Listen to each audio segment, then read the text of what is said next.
start by, as always, praying for the victims of the Key Bridge collapse and their loved ones. To all the families, we want to say that for each and every one of you, you're in our hearts, you're in our thoughts, and you continue to be in our prayers. Están en nuestros corazones, están en nuestros pensamientos, y están en nuestras oraciones. 1 week ago today, the Key Bridge collapsed. 1 week later, these families are still living a nightmare, and we need to respect their call for privacy. I also want to, as always, recognize our first responders and emergency personnel. To all of you, thank you. This morning, I received a briefing from Unified Command. Our collective response continues. And today, I'll provide a few updates on the 4 directives that I've issued to our team. As a reminder, they are: first, we need to give closure to these families. The second, we need to clear the channel and open vessel traffic to the port. Third, we need to take care of our people who have been affected by this crisis. And that means our families, that means the workers, that means the businesses, that means everybody. And fourth, we need to and we will rebuild the Key Bridge. Now, first, on our recovery efforts, we need to do more work clearing the channel in order to move forward. Current conditions make it unsafe for rescue divers to return to the water, and I've said it already, and I will keep on saying it. We have to move fast, but we cannot be careless. We promised these families that we would do everything in our power to bring them closure. But also, my directive is to complete this mission with no injuries and no casualties. We have already lost 6 Marylanders. We will not lose any more. Rough weather has forced this team to pivot over the last 24 hours, but the mission and the work continues. This morning, crews were setting buoys in the rain to make sure vessels could navigate the waterways. This morning, engineers and salvage teams continued with wreckage assessments and site analysis to make sure that we have a clear understanding of the work site. This is a 24/7 operation, and that cadence, it will not stop. On clearing the federal channel and opening vessel traffic to the port, we have opened 2 temporary channels that can support commercial traffic. One temporary channel is on the northeast side of the collapse with a controlling depth of 11 feet. We opened another channel today at around 1315 or 115, and it measures 14-foot depth. These channels will support traffic from small boats, and yesterday we had 1 fuel barge, 1 scrap barge, and 1 scrap barge move through the temporary channel on the north side.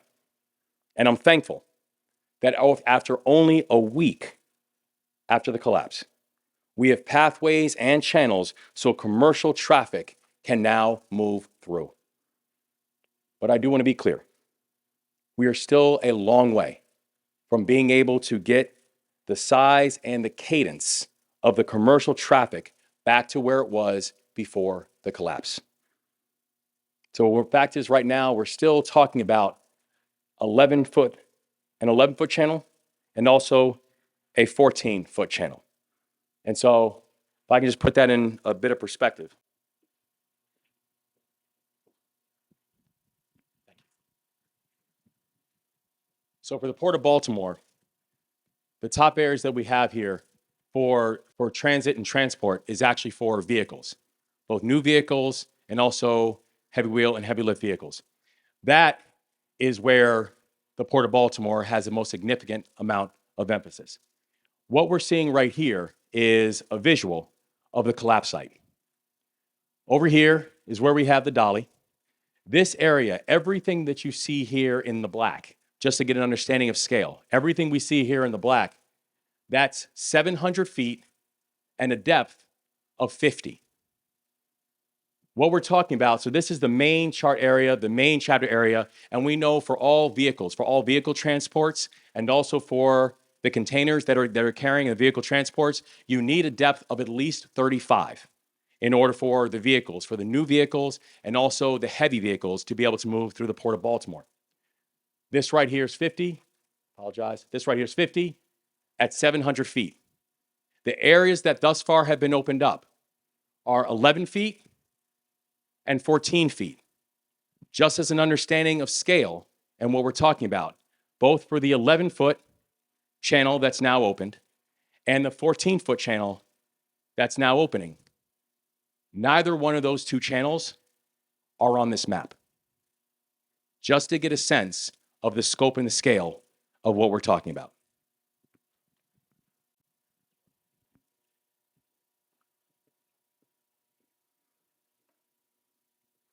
So we know that for that, in order for that to happen, for example, to get those vehicles, and what's going to happen as we can then get to a 35-foot depth and a 35-foot draw, that we can start getting the larger ships back on.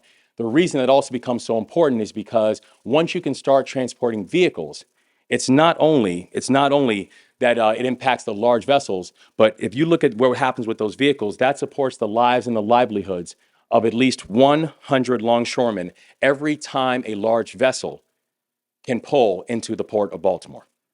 So we have a long road ahead, but I'm grateful that because of the extraordinary work of this team and the people who are out there, that work is moving. On the third piece, we're going to take care of our people. Last week, the Biden-Harris administration accepted our request to approve the Small Business Administration's Disaster Relief Declaration, and they accepted it within hours. Today, the Lieutenant Governor, Senator Cardin, Congressman Councilmember Costello, and I visited the new Business Resource Center that's been set up as part of that declaration. And together, we had a chance to speak with Marylanders who were coming in to get the support. We also had a chance to speak with this remarkable staff. And together, we had a chance to meet people like Yaritza Perez Acosta. She's been working with the Small Business Administration since 2018. She lives in Puerto Rico, and she just came from a disaster declaration site in Rhode Island. Her work is remarkable, and I thank her for her service, and it's because of her work that she's able to see people like Casey, who has a tire business, or she's able to see people like Will, individuals like Will who own a trucking business and has 2 employees and is trying to figure out what his next steps are going to be. People like Yaritza sees them, and she supports them, and we're all grateful. We now have 2 business resource centers that are fully operational. One permanent location in Baltimore City, and the other temporary location in Baltimore County. And we will have news on a permanent location in Baltimore County soon. So to all Marylanders looking for hours and locations, please visit sba.gov and you can get all the information that you need. Yesterday, we also formed a new intergovernmental economic response team. The Lieutenant Governor will chair the first meeting this evening. And I've appointed 3 members of my staff to work with the Lieutenant Governor on that effort. Deputy Chief of Staff Manny Welch, Deputy Chief of Staff Johnny Dorsey, and Chief Performance Officer Asma Mirza. And they're working around the clock to make sure that we're taking care of our workers and our businesses and everyone affected by the economic consequences of this collapse. One of the mantras in the military we had was, mission first, people always.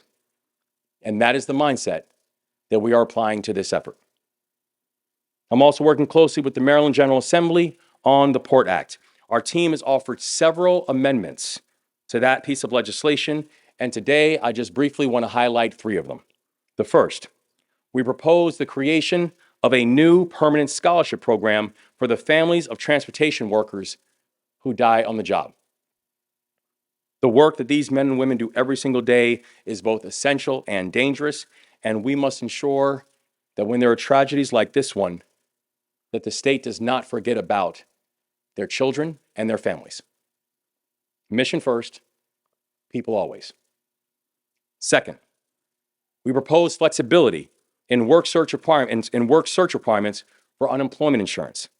That way, port workers who receive unemployment insurance will be ready to return to work at the port when operations move back to normal.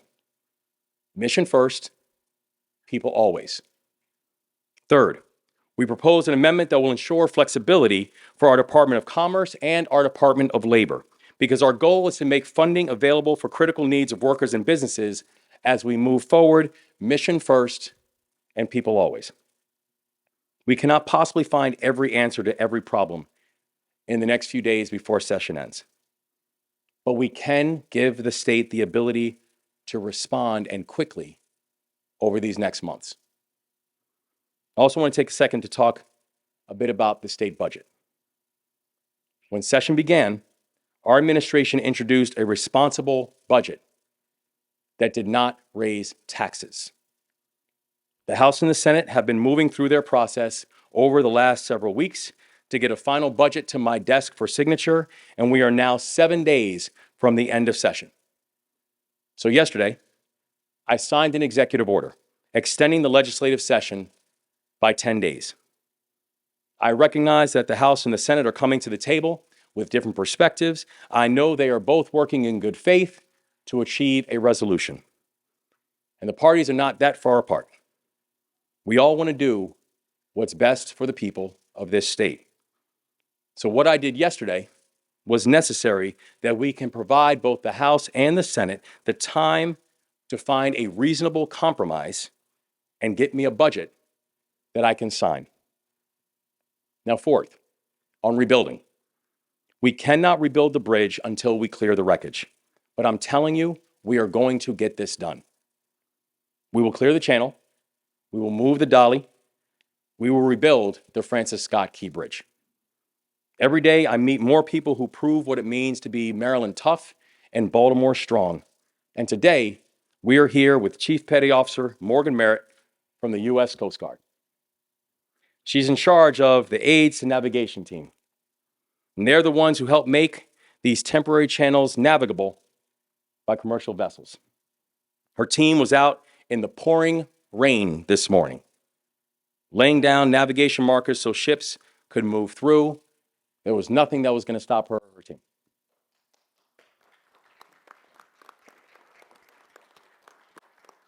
And while she might have been born in Fort Pierce, I got to tell you today, you're a Marylander, and we're thankful for you.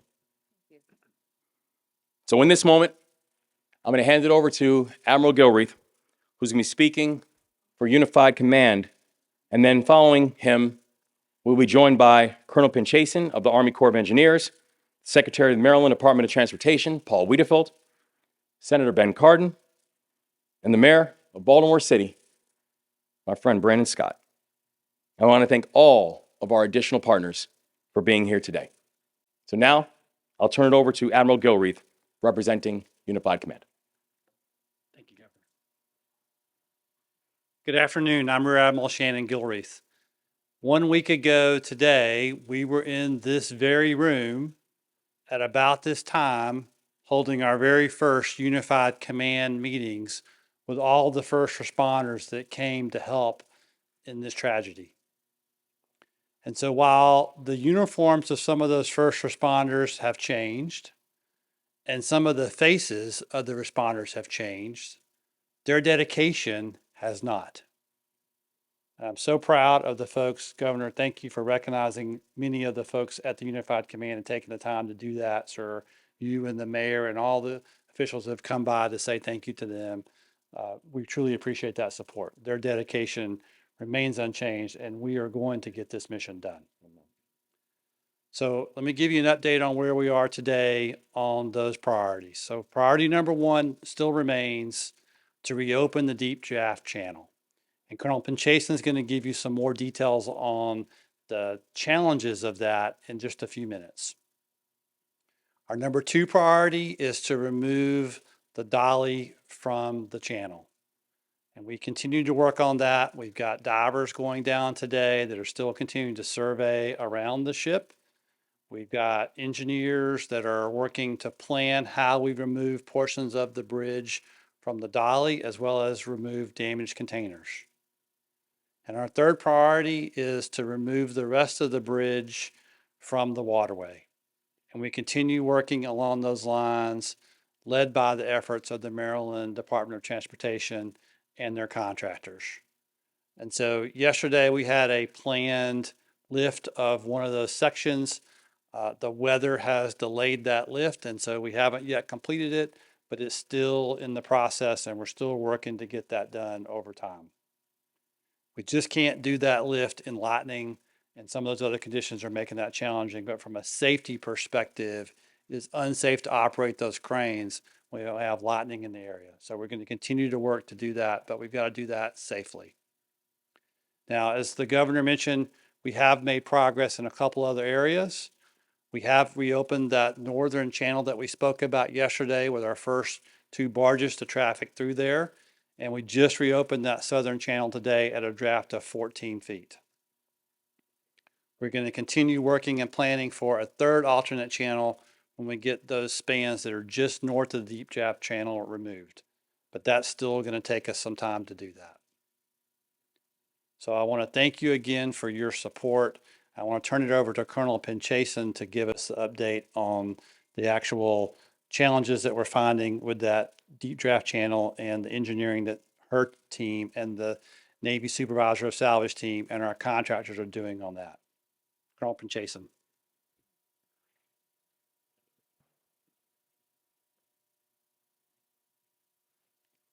Notes. So Governor Moore, state partners, sir, it's a pleasure to be here today. Thank you for joining us today. Our priority remains clearing the federal channel, that 50-foot shipping channel, and that is an integrated operation for salvage operations and recovery operations. And when you mentioned earlier, sir, mission first, people always, that's exactly what that is. It's not just about the engineering. And I just, as you mentioned that, that's what came to me, because as our engineers are assessing and surveying and figuring out how they're going to lift those loads, they know in the back of their minds that they are also looking for any traces of the fallen and anything that they can recover. That is an integrated part of our effort. Mission first, people always. So thank you for inspiring that, sir. Yesterday and today, our teams are working as best they can considering the weather. Crane operations had to be paused temporarily, but they're back online now. The lightning hindered that for a little while, but as Admiral mentioned, we're able to continue in a safe fashion. We're taking every precaution we can to make sure our folks are safely operating and conducting salvage operations. The Unified Command consists of an amazing team of Department of Defense, federal, state, and industry partners from the salvage community. It is absolutely the right team to take on this challenge. And so we've implemented a very methodical, disciplined, but iterative approach where we assess and engineer and then execute. And we're getting a much better understanding of what we're dealing with by bringing in another dive team, by bringing in 3D survey capability and employing that over the last few days and getting a much better picture than what you're seeing on the skyline. And we're going to cover that there.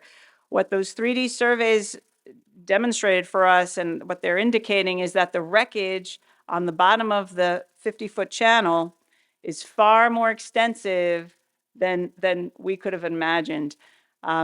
What we're seeing when, and I'll head over there here in a second, but we have portions of the wreckage that are completely collapsed. What this means is that the state of that wreckage makes it very difficult to figure out where to cut, how to put it into what we call bite-sized pieces, although the bites we've had are 250 tons. And we have crane capability that can lift more than that. So imagine these bite-sized pieces that are hundreds of tons. But to be able to do that, we have to be able to see what we're doing. And the collapse of that wreckage, it's not just sitting on the seabed, it's actually below the mud line. That makes it very difficult to know where to cut, how to lift and rig and lift. So I just wanted to make sure that we're sharing everything that we're learning, and I can help explain that a little more. Right now, all those surveys are being compiled from all our partners from across the entire effort. With each layer of survey data that we are collecting and compiling and analyzing, we're getting a much better picture of what it's actually going to what it's going to take to lift that up. I can't say enough about our team. We are joined by our nation's top salvage experts and our friends from the United States Navy, our salvage experts, SoupSal, Supervisor of Salvage Operations SoupSal, here with us. We could not do that without them and without our industry partners. Cannot thank them enough, and I hope that the families know they have the absolute best team working on this for them. So we'll head over here. I'll orient you a little to what we mean by that.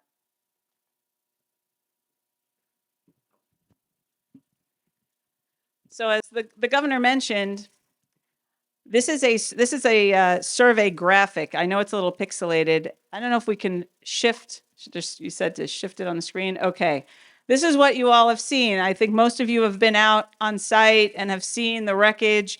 You've seen spans that look like some structural integrity there. These trusses that we see, that we used to love to see, that beautiful bridge, and they're sitting, laying in the water. But as you see below the water, it starts to get messy, right? It doesn't look like that. You can't even see what that means. You don't see any structural integrity there. So while here, this area that we were proposing to cut into bite-sized pieces and be able to place them on barges and be able to transport them away.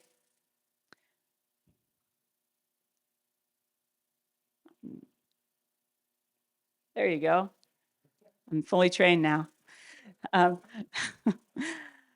What we're seeing in the water is that the wreckage has been completely collapsed. Some people use the term pancaked, but that's making it very difficult to even determine where to cut, how to cut. It's very dangerous for our divers to be able to go into this area. They can't see anything in front of them. This area is extremely unforgiving for them to work on. So the more data we have, the more surveys we can compile. We're completing survey data from the other side as well, and we're going to be able to put together a plan to get after this. It might change how we're going to lift this portion of the collapsed wreckage off the bottom of the seabed. You can see here, this wreckage looks still somewhat intact. We're looking here, you see, these are areas where we'll be able to cut and lift.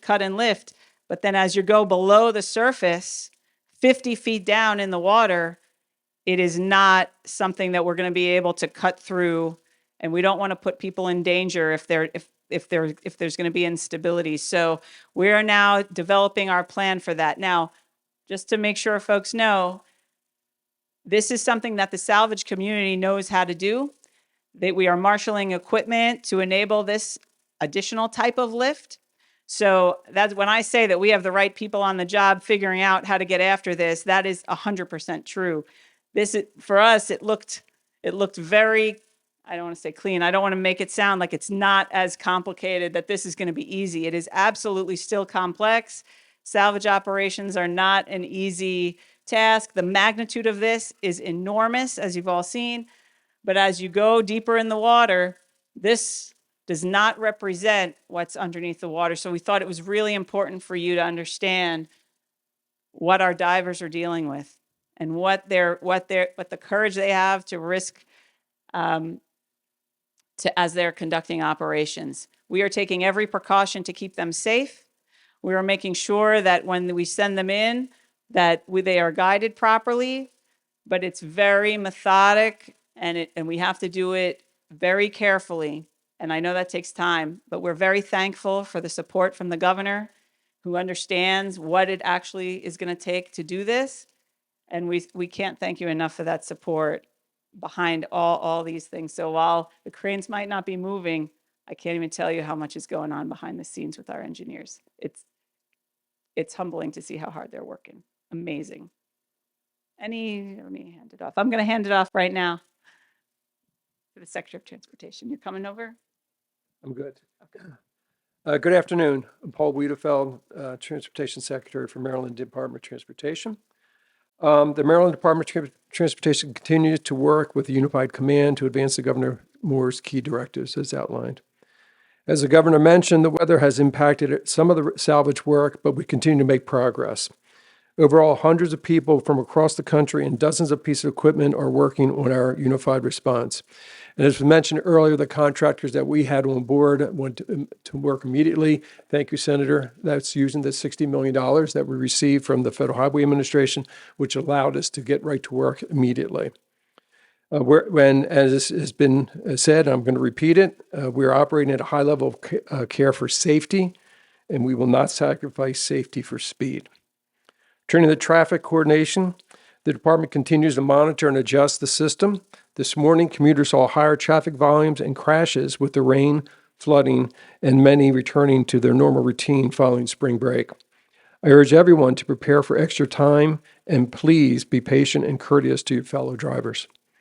The State Highway Administration continues to deploy extra emergency response vehicles to help disabled motorists and clear crashes quickly. And we're continuing to monitor traffic and patterns as motorists shift their travel patterns in the Baltimore region. One suggestion for our highway users, before you head out, check our traffic cameras to see real-time conditions and plan your best route. You can find our traffic cameras on the website chart.maryland.gov. Governor, you continue to stress the importance of rebuilding the bridge, and I just want to make sure people understand with everything that you're seeing here out there in the background, we're doing the same in planning for the rebuild of the bridge, particularly working with our Federal Highway Administration to line up everything we need to basically create a innovative and a very quick design and a building process. So in closing, our thoughts at the department are with the victims and their families. We know we mourn with you and we work in honor of your loved ones. Thank you. Senator Cardin. Ben Cardin, Senator. First, I just want to give my impression of what a unified command should be like. This is a model unified command. It has brought together the federal partners, the state partners, our city, our county partners, all together to be united in a mission. And as a result, we've made significant progress. I want to join the governor first in acknowledging our thoughts and prayers with those 6 that lost their lives and our commitment to bring closure.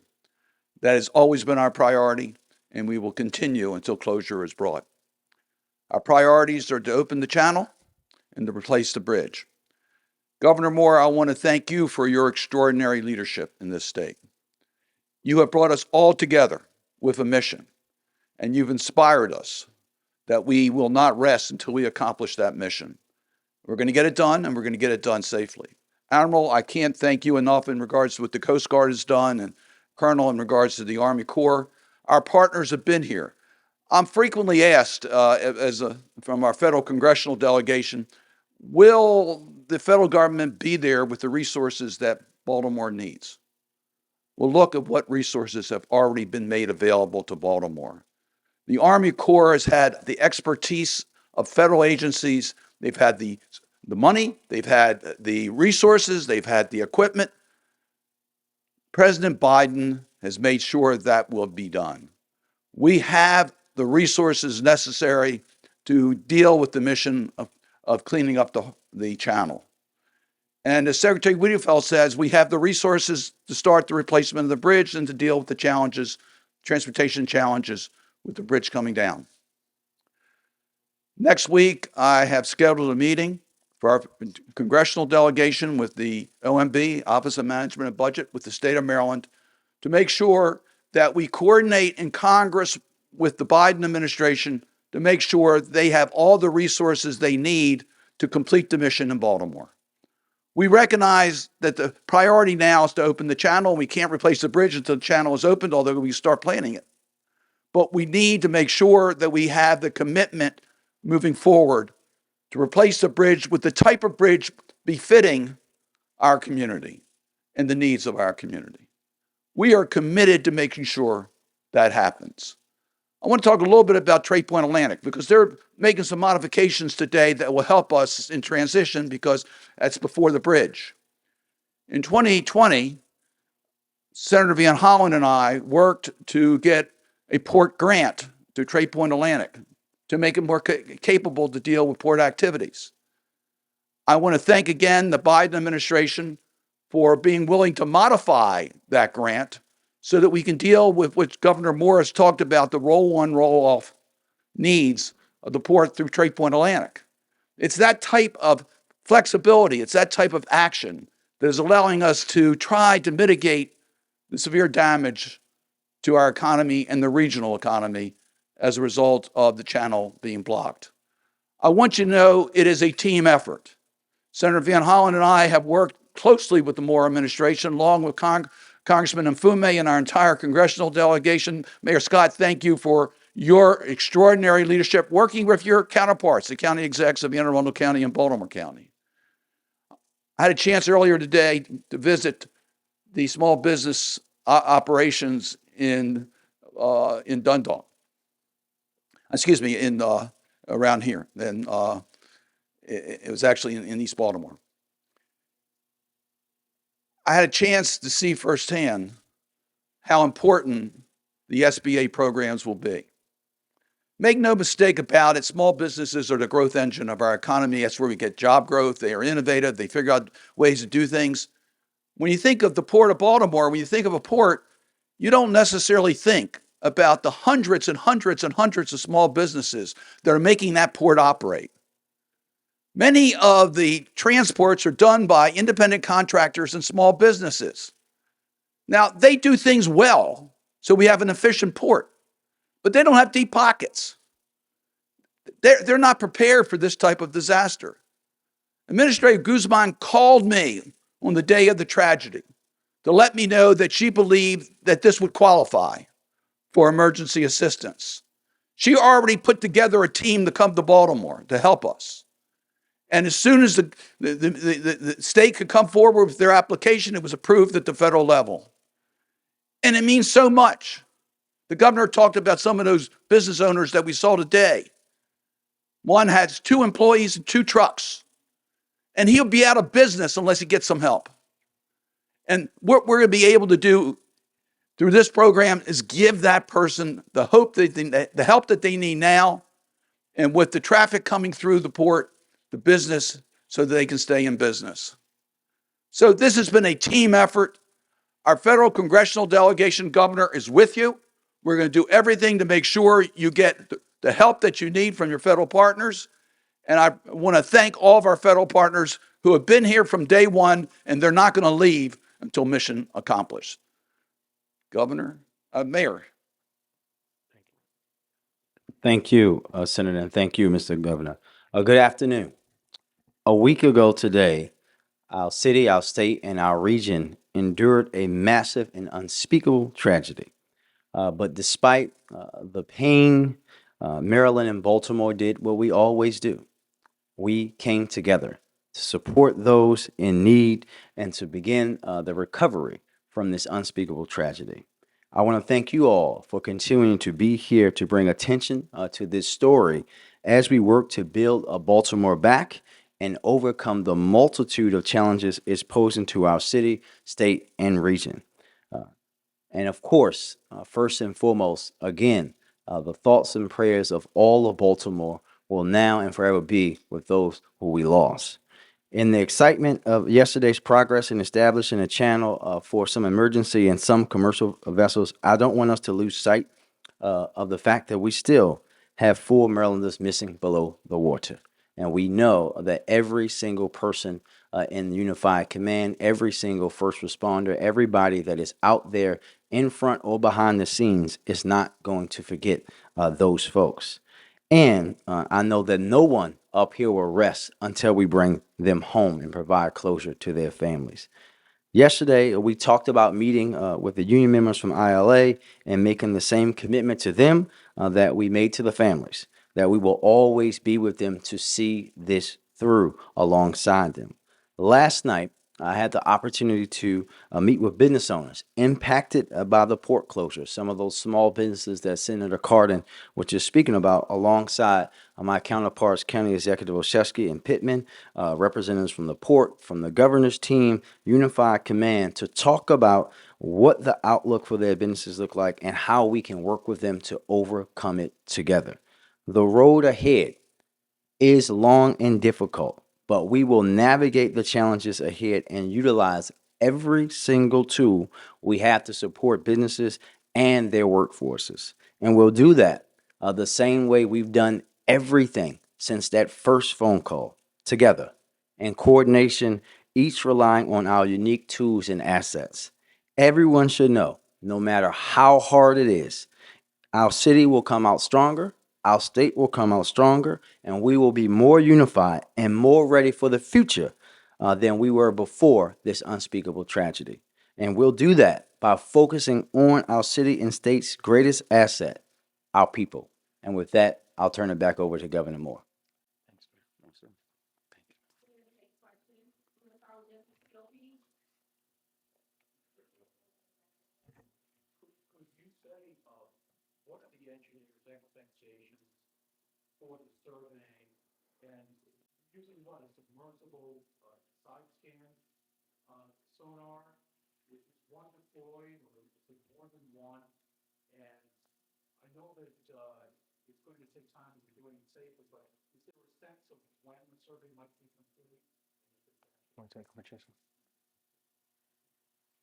So this, I don't know if you've heard me speak about this before, but it is an iterative process. It's not going to be that, okay, we finished all the surveys, we're complete.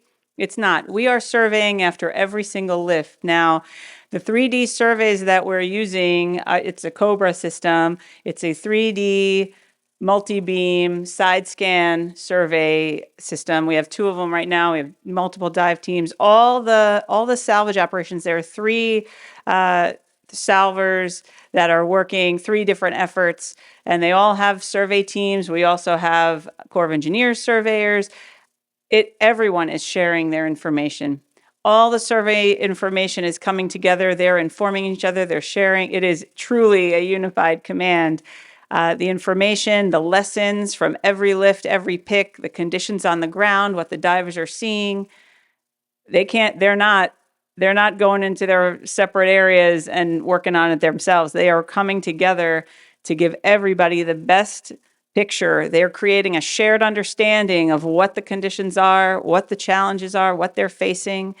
And we have an incredible asset from the Navy Supervisor of Salvage that is coordinating this for the U.S. Army Corps of Engineers and creating a holistic plan for the entire effort. And what's taking place on the ground is just phenomenal, and creating the best conditions for our surveyors and our divers to be able to inform the salvage operations.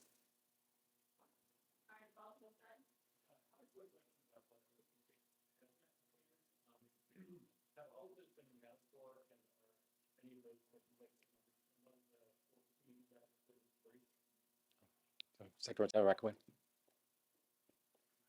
Your question is regarding the 14 that were crushed?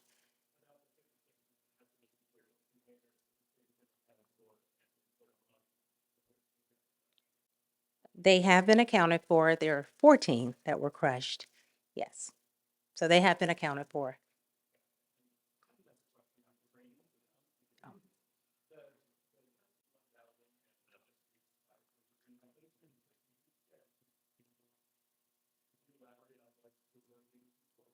I'll have to refer to.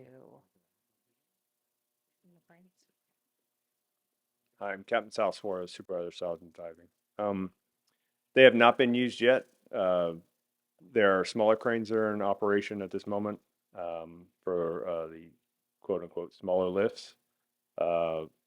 Really, we brought them all on station to have them in standby for when we need to go to larger lifts. Thanks.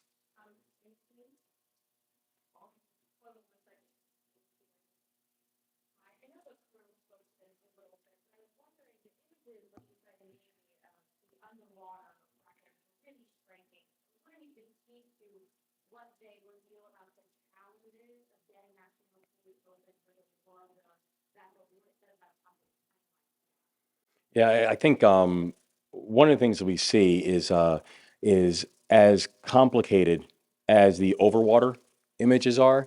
I think one thing happened is once we actually got a chance to see the submerged 3D imagery, that what we see under the water is even more complicated. That we are literally talking about mangled metal that goes to the depths of goes to the depths of the seafloor. And also how you see it's not just on one certain area. You see it literally throughout from the point of where the ship from before where the ship begins all the way down to the more shallow areas. So I think one of the things we continue to see as we continue to look through the imagery and understand the underwater imagery is the complexity is even more complex than we thought going in, just because of how submerged, how intertwined, and how mangled the metal really is. So it continues to highlight the fact that we said this was going to be a long road. This continues to confirm this is going to be a long road. It's also something that we know that there are still, as I mentioned before, there are still a lot of unknowns that we're still working to understand and dissect. We're committed to making sure we get this done. We're committed to making sure we get this done to completion, but we want to be very clear. This is not a simple operation. In many ways, this is a very unprecedented operation in the level of complexity.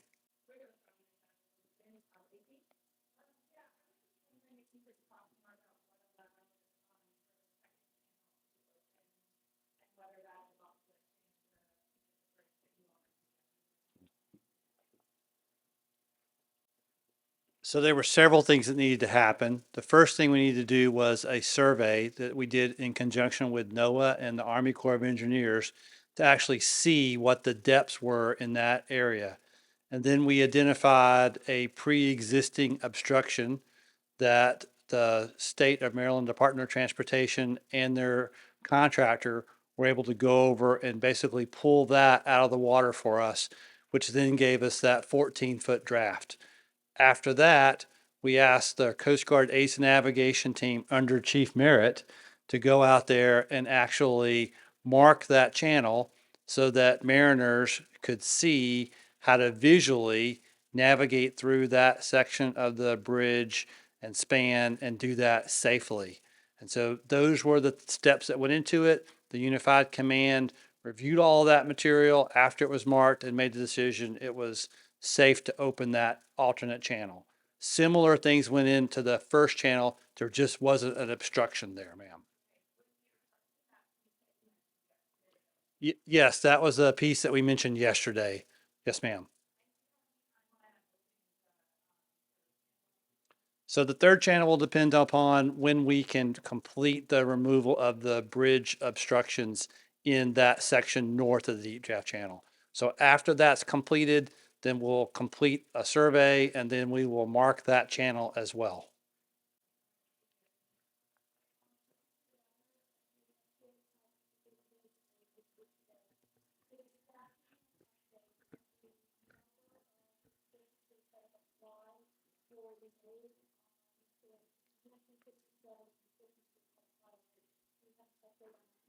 Yes. So they told us that 57 had come in and had come in online before. They were still calculating the numbers that had come in thus far for the day, but the indication that we got was that already the number was in the dozens of people. And what they were noticing was not just a flow of people who were both going online and going through the process, but a steady flow of people who are actually coming in to get their questions answered and put together in-person applications as well. So they've indicated that the flow has been steady, and but the thing they also showed us is that they're prepared for it.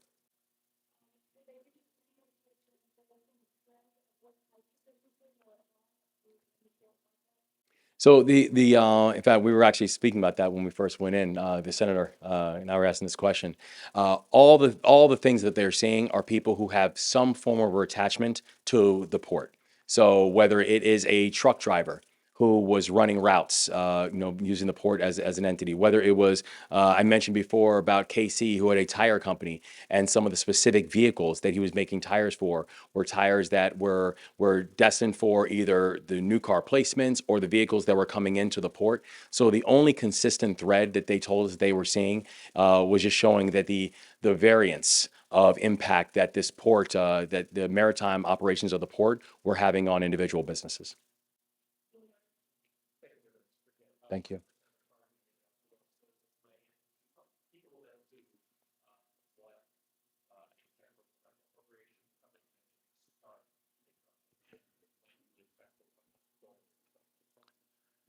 In the short term, there's no need for additional appropriations to be made. There are pots of dollars that are available that are unleashed under emergency declarations, and those funds are flowing, including in regards to the preliminaries to a new Key Bridge.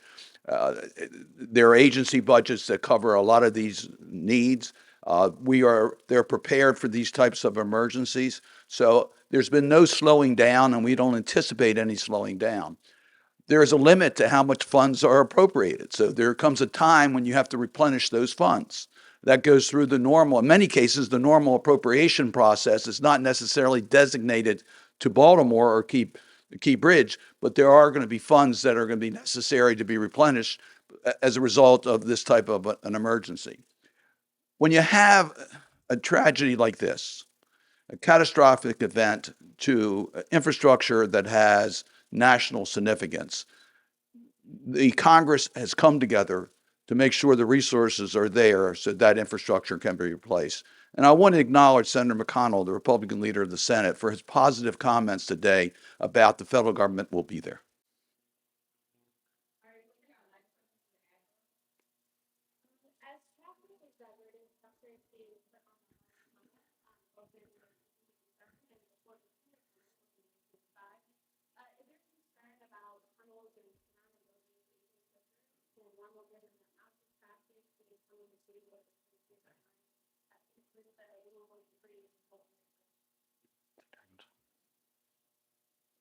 Thank you. We've seen approximately 15,000 additional vehicles a day on the Fort McHenry, about 7,000 on the Harbor Tunnel.